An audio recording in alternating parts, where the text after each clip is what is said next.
The diagnosis of epilepsy falls on a very wide spectrum. So when someone's diagnosed with epilepsy, it's not do these things and everything will be fine. Some people have seizures every day, and some people will have seizures once or twice a year. So it really varies on sort of the severity and the frequency of the seizures as to how it will affect somebody's daily life. After an initial diagnosis, some people will have to change very little about their current lifestyle, whereas other people may have to make very significant changes. However, we encourage people to learn about their condition, find appropriate medical treatment, and really create a very supportive network, and continue doing the things that they find joy in, because all of those things will help to lead to a very positive quality of life despite the severity of the seizures.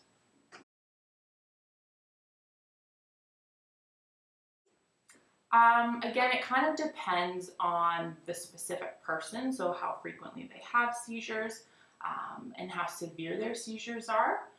Things like rock climbing, bungee jumping, skydiving, obviously all of those things, if somebody's interested in doing that, they have to be very cautious about those types of things, and those types of things are probably not recommended for somebody who has epilepsy, even if they're having very infrequent seizures. But things, regular sports, football, soccer, basketball, soccer, all of those sports are encouraged, because it's also has been shown that people with seizures who are more physically active are actually less likely to have seizures.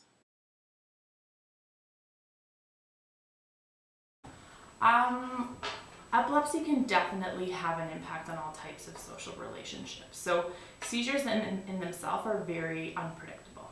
So a person, unless they have an aura or a warning sign, really have no idea one morning if they wake up if they're going to have a seizure that day. So that unpredictability and that loss of control can really impact social relationships with friends, with family, with teachers, whomever, because that person might be afraid to go play a certain sport or participate in a certain activity because they're afraid that, well, what if I have a seizure? Parents probably face a lot of fear, anger, a lot of loss of control. We find when clients come to us and they're parents of a young child with seizures, they watch their child have a seizure and they have no control over what to do. There's nothing that they can do to stop the seizure. They have no control over when their child is going to have a seizure. So there's a lot of frustrations, a lot of fear, sadness, because you want to help. You want to be able to take those seizures away, especially if it's your child. However, we really encourage parents to talk with other parents, so to kind of connect on a peer-to-peer relationship, and share with each other strategies and things that they do to help cope and help make the diagnosis more manageable, and to kind of reduce that fear and that stigma. Teenagers probably face the most in terms of when you're reaching that age of 16, you're wanting to drive. When you're finished school, you're looking for employment.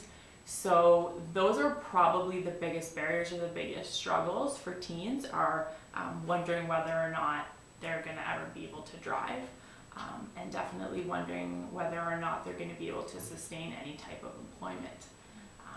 Those tend to be the most, and then of course if they go off to school, there's lots of parties, there's lots of drinking, there's lots of socializing, staying up really late, and all of those types of things kind of don't mix well with epilepsy, right? People with seizures have to be really cautious about how much they're drinking, how late they're staying up, the activities that they're participating in. So there's definitely a lot of struggles and a lot of barriers for teens, and those are probably the most common.